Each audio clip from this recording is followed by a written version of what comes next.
Hello, and welcome to another episode of UTP Weekly, a video series where the members of UTP gather in a virtual space and talk about whatever we want. My name is Alex, and we also have Alex Smith, What's up? Adam Lean, Shalom. and Pat Obert. How's it going? So we'll start today with some rapid fire questions to get the talk flowing. Then we'll transition into today's main topic, which is what makes a good song. After that, you'll hear some exciting things happening in the UTP world, and you'll be able to watch a live video from our Thesis Beer Show last year with Bad Bad Hats. On to the questions, boys. Sure. Oh, yeah. Yes, All right. definitely. What is your favorite beer or drink? We're going to start with Adam.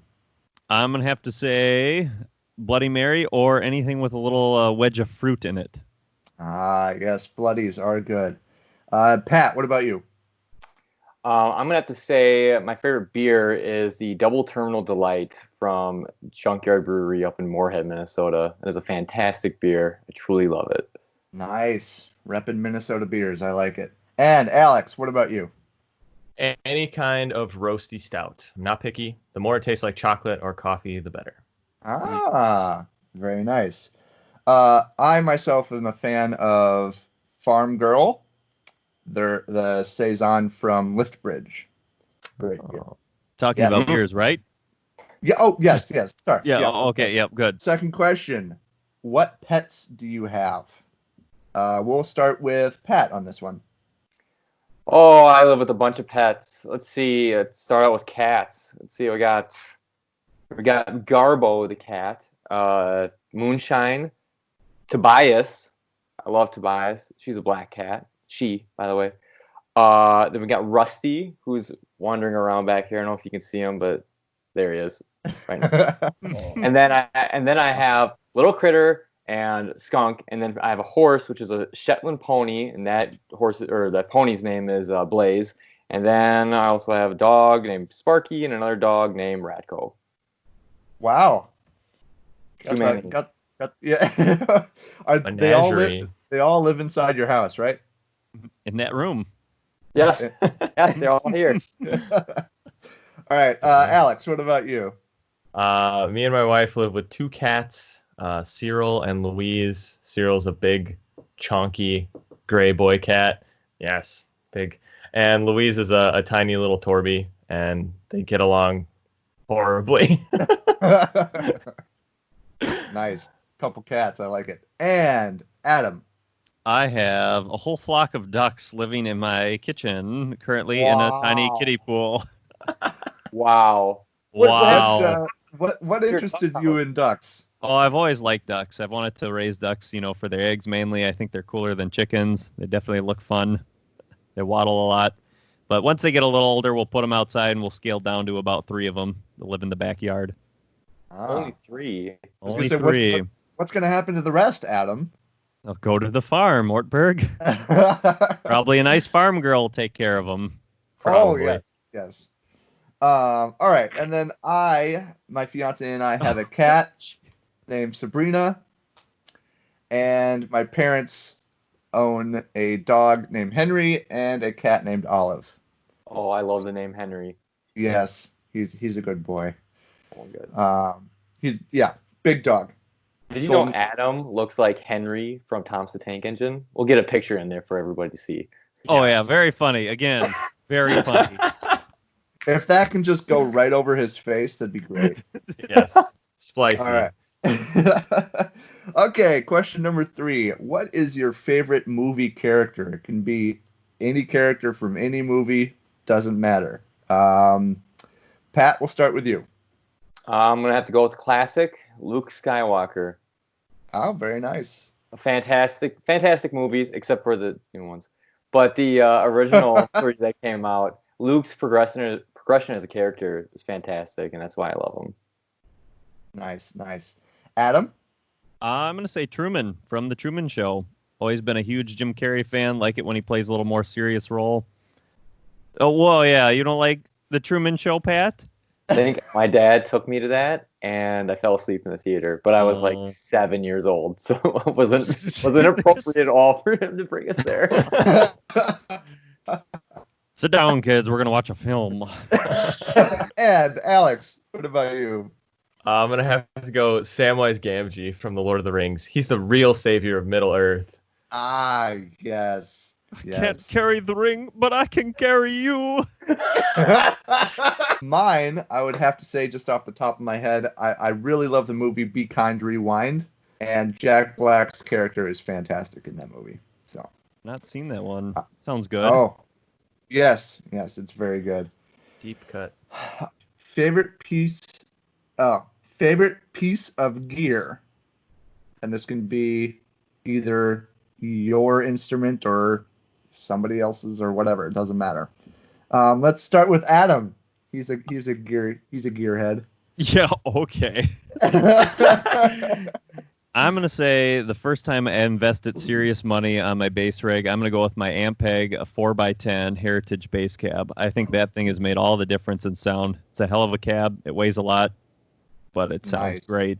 Nice. Pat, what about you? I'm gonna have to say the Metal Zone, man. That thing sounds so clean. Really great tones. No, I purchased a Sweet Tea version 2 from JHS Pedals, and I like drive pedals a lot. I have a Strymon Sunset Overdrive on my board, and I think I like the Sweet Tea better. It's the two drives that are on it, which is a distortion and an overdrive, just sounds so good, and they can go from really smooth to really, really hairy. So that's my favorite. Nice. And Alex. I'd have to say it would be my Line 6 DL4. I bought it from David Kaufman my sophomore year of high school, and it's not really like a boutique delay pedal, but it's provided me with so much entertainment. And yeah, I've had it forever, and it's awesome. You can do anything with it, so I love it. Nice. Mine, I would have to say some of the UA stuff, either my Twin or my X8 Pete's. They're fantastic. They have their own processing, and you can use UA plugins. I'm using them right now to edit my voice, so it's really awesome. I thought you sounded different. Oh, yes. Can't you tell? Yes, quite. So our main topic question, as I said before, is what makes a good song? I think we should just go around the table and kind of everybody give their opinions, and we can bounce back and forth and whatnot. Pat, why don't we start with you? What do you think makes a good song? Well, since when I started, I guess, doing music, I was more of a guitar player or bass player. So I really appreciate the instruments. I appreciate, and they have cohesiveness too. I don't like it when it's just like a ton of stuff going on at once. I like each instrument to kind of have their little shining spots in it, or to carry the melody or whatnot. So it's gotta be, you gotta have some nice bright spots there, whether it be a solo or just like a section where you're just listening to it. I think that's really important. I really do appreciate a faster paced song too. The older I get, the less time I have on my hands. So it's really nice to be able to drive somewhere and listen to, like, I don't know, 4 songs rather than one Tool song. So Or half a Dream Theater song. I don't know. So that's some of them, I guess. What do you guys say? Let's go with Alex next. Yeah, I agree with a lot of that. I think instrumentation is really important, but I think that to make a good song, it has to at least have one section that is whistleable.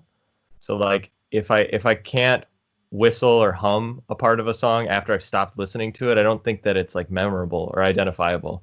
So it really has to have something in it that like can latch on, not just to like a musician, but to anybody that, you know. What about Adam? I agree with what Pat's saying too. I think another key element is I hear a lot of music that just doesn't seem to be going anywhere. I mean, a lot of swelly chords and drawn out notes, and it's cool to do that to transition or for an intro, but it's got to progress somewhere. I mean, the verse into the chorus, into the bridge. I want to know where I'm at in the song and kind of feel that natural progression between each element. Very nice. Beginning, middle, and end, right? Yes. Yeah. I would have to agree. Adam, your comment resounded mostly with me, but I agree with everybody else as well. Yeah, it does need some sort of movement, I would say. And that can come from both performance and production. I enjoy when choruses really kind of explode into like big wide spaces, and then verses are a little bit more narrow, a little bit more focused, something like that. So then instrumentation and arrangement is very important. I think not everything should be playing all the time. There should be stops and starts with different instruments to keep the interest. Yeah. I was also going to say a good song needs like some sort of swerve, like something that takes the audience off their guard, makes their ears perk up. Like, Yeah. I don't know, like either key change, tempo change, like you said, a stop, even like with the lyrics too, like a change in perspective, or if they start singing in a different octave, you know, even just like a melodic phrase that takes us to a chord that we haven't heard before or haven't heard in a while. It just like, it makes the audience pay attention.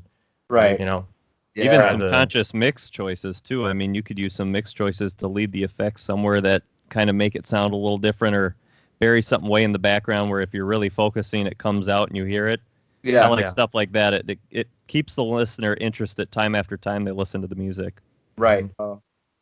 Well, I think that was a fantastic topic to talk about. Some really good points that everybody made. So now we're going to hear from Pat about some upcoming things having to do with the Under the Pavilion. Well, everybody get ready because we are going to have a new song being released. It is called Ab Ovo. It might be a little different than what we usually have done because Alex Smith got his hands all over it. Yes, right. And his voice. And his voice. And his voice. And in the meantime, you can check us out at Facebook, Under the Pavilion Band, also Instagram, YouTube, Under the Pavilion, and Spotify, and all other major streaming platforms. Well, thanks for listening today, guys. And we're going to throw it over to our live video from Thesis. This is After the Fact by Under the Pavilion Live.